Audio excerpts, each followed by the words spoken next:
ገነት ምንድን ነው ያልከው?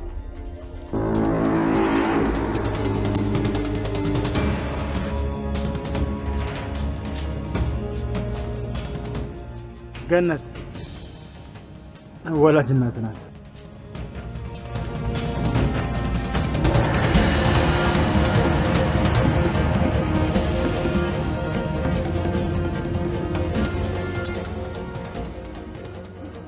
ገነት የብሌን እናት ወላጅ ናት። አንቺና የብሌን ሚስጥር እንዳልናገር ከሆነ አትስጊ፣ ለማንም አልናገርም። ምንድነው እንድትነግሪኝ አልፈለገችው? ንገሪኝ እስኪ። ማም እየቀለደች እኮ ነው። ሄሉ እኮ ቀልደኛ ነች አይደል እንዴ ሄሉ? አዎ ስቀልድ ነው ማዘሯ። ምንም የምናገረው ነገር የለም። አንቺ በቃ የሚቀለድበትና የማይቀለድበትን ነገር አታውቂም ማለት ነው። አሁን ከሞን ፊት እንደዚህ ይቀለዳል? ለጨዋታ እኮ ነው። አቦካሁት እንዴ? በጣም ይቅርታ። ኧረ ችግር የለውም። በቃ የሚበላ ላምጣላችሁ። እንዴት ነሽ የቃል ጓደኛ? ሰላም ነው ብለኝ። እስኪ የሚበላ አምጪላት። ሁለተኛ እሷን እንዳታገኛት ተወቂ። ማም አንድ አዳምጪኝ። ጨርሻለሁ። ከእሷ ጋር ጭራሽ ላይሽ አልፈልግም።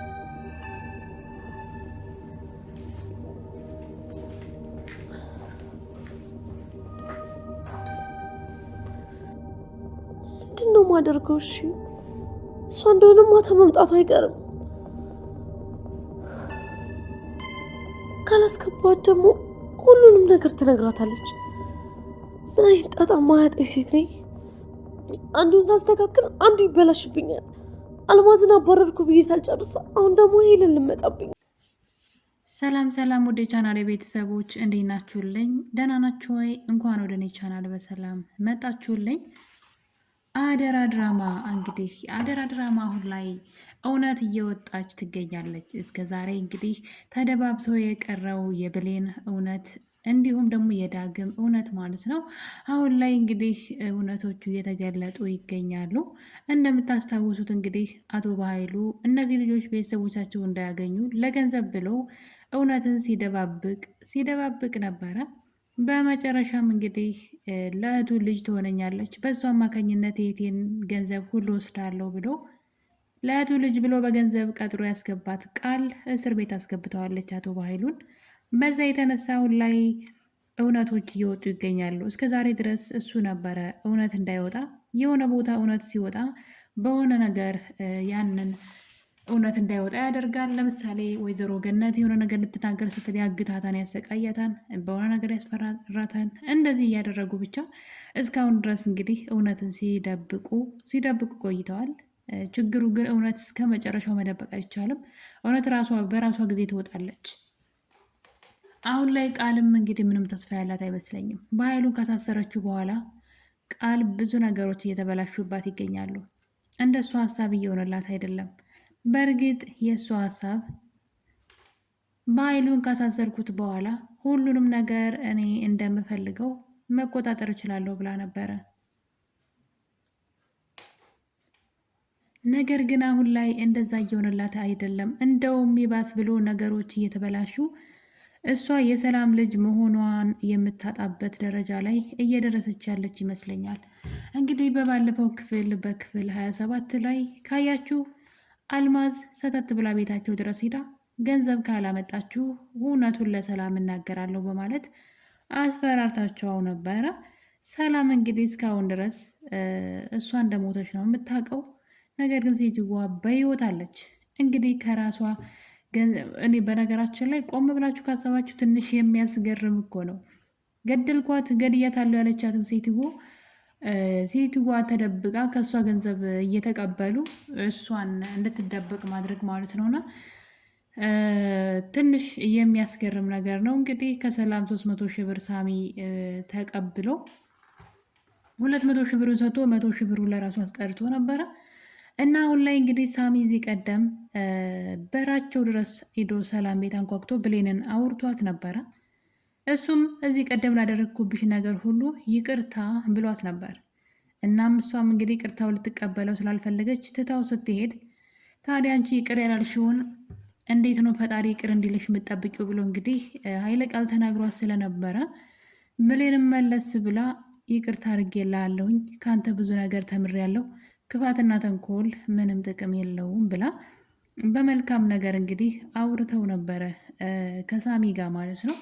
በዛውም እንግዲህ አልማዝን ገለው እንደቀበሯት ከዳግም ጋር እንደተጣላ ይፈልጋል። በእርግጥ በጣም ይወዳታል እና እንግዲህ ሳሚ ለብዙ ጊዜ የአቶ በኃይሉ ቅጥረኛ ሆኖ የዳግም እናት ማን እንደሆነች እያወቀ ነገር ግን ለዳግም ሊነግረው አልቻለም። ምክንያቱም ደግሞ አቶ በኃይሉን ይፈራው ነበረ። እሱ አቶ በኃይሉን መበቀል ይፈልጋል፣ ነገር ግን የሚያግዘው ሰው ይፈልግ ነበረ። ዳግም ደግሞ እንግዲህ ብዙም እንደዚህ አይነት ነገር ላይ ብዙ ጎበዝ አይደለም። እንደውም ቃል ከሱ የተሻለች ናት። ለምትፈልገው ነገር ጥግ ድረስ ትሄዳለች። ዳግም ደግሞ ብዙ ነገር አቶ በኃይሉ አሳጥቶት እያለ ነገር ግን እሱን ምንም ሲያደርገው በሕግም መጠየቅ ይችላል። እሱን ሰውየውን እስከ መጉዳት ድረስ ቤተሰቡን እናቱን እስኪያሳየው ድረስ ዋጋ መክፈል ነበረበት። ነገር ግን እሱ ዝም ብሎ እህቱ ቤት ተከራይቶ ቁጭ ብሎ ነበረ። በመጨረሻም እንግዲህ ሳሚ በተደጋጋሚ እናትህን እኔ አውቃታለሁኝ፣ ነገር ግን የምልህን ነገር ካደረክልኝ እናትህን አገናኝሃለሁ ብሎ እዚህ ቀደም የበኃይሉን ፍላሽ ሰርቆ እንዲያመጣለት ጠይቆት ነበረ። እንግዲህ እሱም ያንን ፍላሽ ወስዶ ምንም የተጠቀመበት ነገር የለም። ፍላሹን ወሰደው። እዛ ውስጥ የበኃይሉንም የሳሚንም ወንጀል የያዘ ፍላሽ ነው። ዳግም ግን አልተጠቀመበትም። ምንም አይነት ወንጀል ሳይሰራ የብሌን እናት እስከ ማገት የራሱን ወላጅ እናት ማለት ነው ይህን ሁሉ ነገር እስከ ማድረግ ከሚደርስ ይልቅ የተሰጠውን እድል ያንን ፍላሽ እጁ ሲገባ የወንጀል ፍላሽ እንደሆነ ውስጡ ያለውን ነገር ሁሉ አይቶታል። ነገር ግን ሊጠቀምበት አልቻለም። ከሱ በተሻለ ይልቅ ስማርት ሆና ቃል ተጠቅማበታለች። እንግዲህ ፍላሹን አይቶታል ምን ምን ወንጀል እንደያዘ። ነገር ግን እሱን ተጠቅሞ በኃይሉንም ሆነ ሳሚን አላስፈራራበትም። ጭራሽ ለብሌን መልሶ ነው የሰጣት። ብሌን ደግሞ ካስቀመጠችበት ብሌንም ተመሳሳይ ነገር ማድረግ ትችል ነበረ። እጇ ላይ ያለውን ወርቅ እሷም ደግሞ ዝም ብላ ያልሆነ ቦታ አስቀምጠው ብልጧ ቃል እንግዲህ ወስዳ ፋይሉን በደንብ ተጠቅማበታለች። ይኸው በኃይሉን አሳስራበታለች። በዛ ላይ ደግሞ ፋይሉን ለሰዎች በመላክ ማለት ነው ገንዘብ ስታገኝበት ነበረ። የበኃይሉ ጥላት የሆኑ ሰዎች በገንዘብ ፍላሹን ሲገዟት ነበረ። እንግዲህ ያው ኮፒውን ማለት ነው እና ኮፒ ካደረገች በኋላ ነበር ለበኃይሉ የመለሰችለት።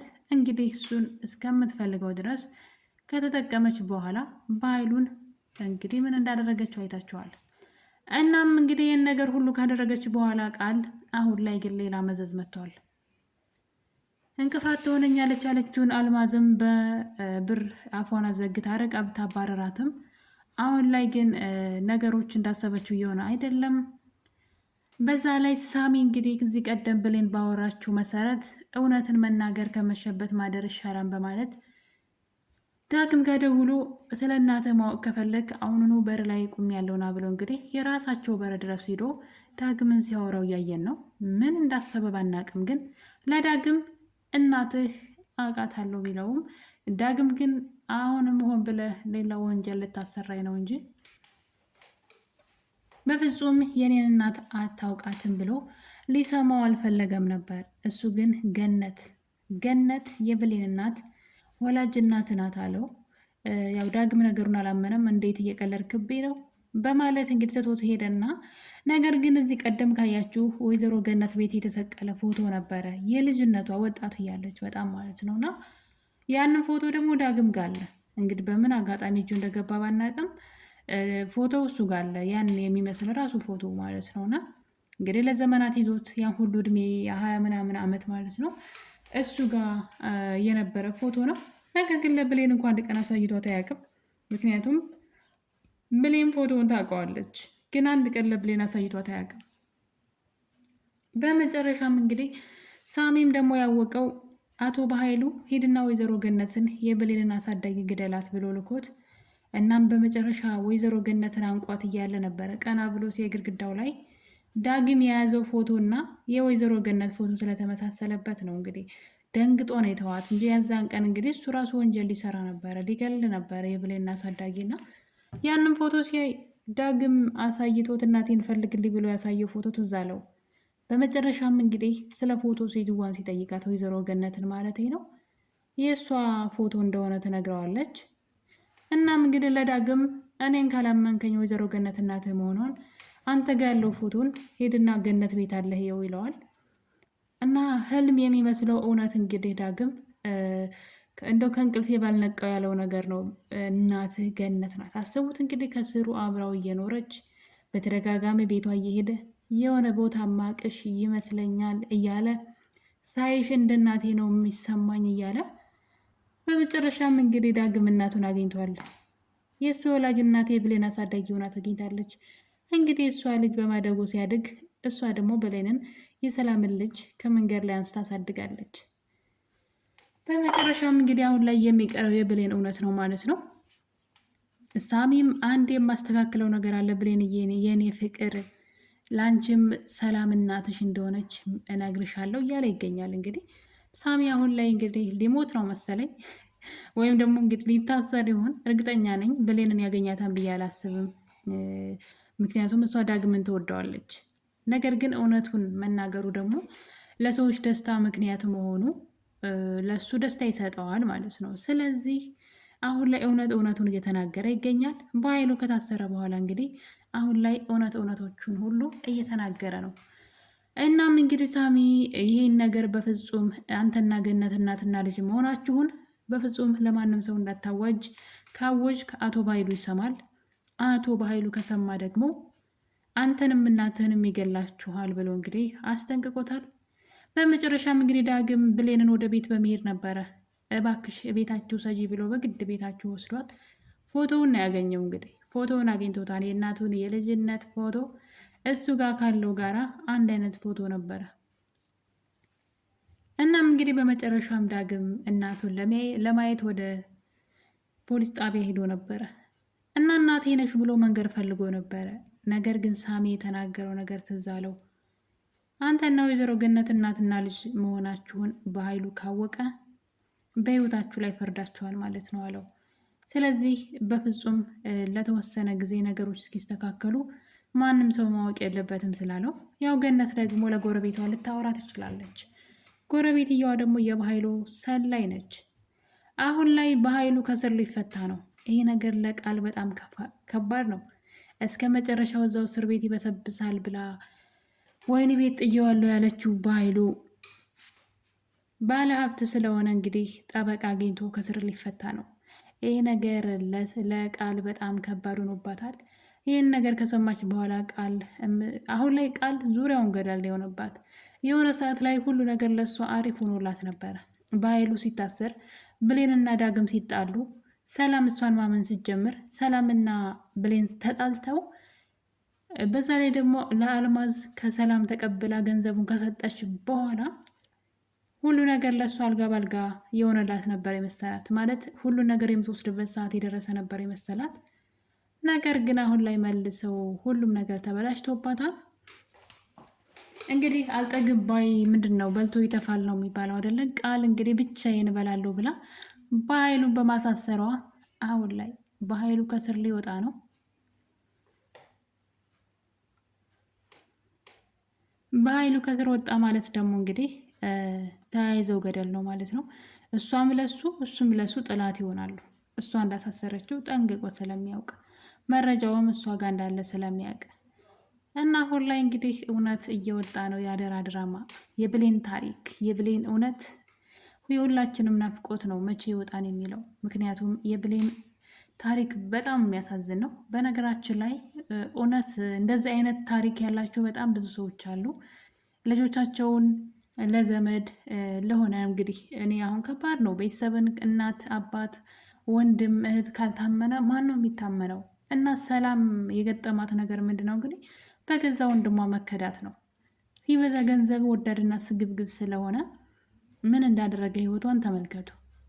አደራውን እንዴት እንደበላ ማለት ነው። እና ገንዘብ ባልነበራት ሰዓት እንግዲህ ያችን ህፃን ልጇን አውጥቶ ነው የወረወራት። እሱ ጋር ስትኖር ያሰቃያት ነበረ። በጣም ነበር የሚያሰቃያት። ህፃን ልጅ ናት። ምግብ ስሪ እንዴት እንደሚያደርጋት እና እንደዛ እያሰቃያት እንግዲህ በዛ ላይ አውጥቶ ጣላት ማለት ነው። በህፃንነቷ አንቺን ላሳድግ ነው ወይ እናትሽ እኮ ብር ልካለሁ ብላ ነው ሄደችው ብሎ ጥቅሙ ሲቀርበት ከአደራዊ ላይ ገንዘብ ወዳድ ስለሆነ አውጥቶ ነው የጣላት ምንም ሳይመስለው። እና በጣም ብዙ ግፍ ነው ሰላም ላይ ያደረሰባት። በነገራችን ላይ እስኪያስቡት ልጇን አውጥቶ እስከ መጣል ድረስ ከደረሰ ቃሉን አፍርሶ ማለት ነው አደራውን በልቶ ከጣላት በኋላ እናትየዋ ደግሞ ተመልሳ ስትመጣ እናትና ልጅ እንዳይገናኙ የእሷን ያመጣችውን ንብረት ለመዝረፍ ልጇን አርቆ በመጣል ሌላ ልጅ ያልሆነችን በማምጣት እንዴት አይነት ሴራ እንደተበተበባት እህቱ ላይ ማለት ነው። እና እንደዚህ አይነት የብዙዎቹን ህይወት የሚዳስስ ታሪክ ነው። በነገራችን ላይ የብሌንና የሰላም የእናትና ልጅ ታሪክ ማለት ነው። በእንደዚህ አይነት በክፉ ሰዎች እንግዲህ የብዙ ሰዎች ህይወት ተበላሽተዋል። ከእንደዚህ አይነት ነገር ይጠብቀን ነው የሚባለው። እንግዲህ አሁን ላይ ዳግም እናቱን አውቋል። ቀጣይ ደግሞ እንግዲህ የብሌን ይሆናል ብዬ አስባለሁ። ቃል አሁን ላይ ምንም እየተሳካለት አይደለም። ሚስጥሯን የሚያውቁ ሰዎች ሁሉ እያስፈራራት ይገኛሉ። ሚስጥሯ ሁሉም ሰው ጋር ደርሷል። ጓደኛዋም ሳትቀር እንግዲህ እዛ ቤት ጠቅላ መታለች። አንቺ የተመቻቸ ኑሮ እየኖርሽ እኔ በብርድና በፀሐይ አልሰቃይም፣ እዛ ቤት መጥቼ እኖራለሁ። እምቢ ካልሽ ግን ለሰላም ሁሉን ነገር እነግራታለሁ በማለት አስፈራርታታለች። በኃይሉን ከስር እየተፈታ ነው። ጓደኛዋም ደግሞ ሻንጣዋን ይዛ ወደ ቤት መታለች። አሁን ላይ ቃል የምትይዘው የምትጨብጠው ጠፍቶባታል። ምንም እየተሳካላት ያለ አይመስለኝም። በቀጣይ እንግዲህ የብሌን እውነት ይወጣን ብለን ተስፋ እናደርጋለን። ሳሚ እንግዲህ የጀመረውን በኃይሉ ሳይፈታ ቀድሞ ለብሌን ሰላም እናቷ እንደሆነች ይነግራታን ብለን ተስፋ እናደርጋለን።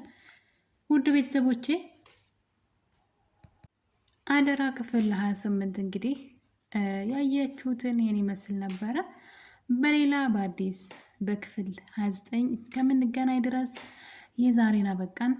ቸር ቆዩልኝ።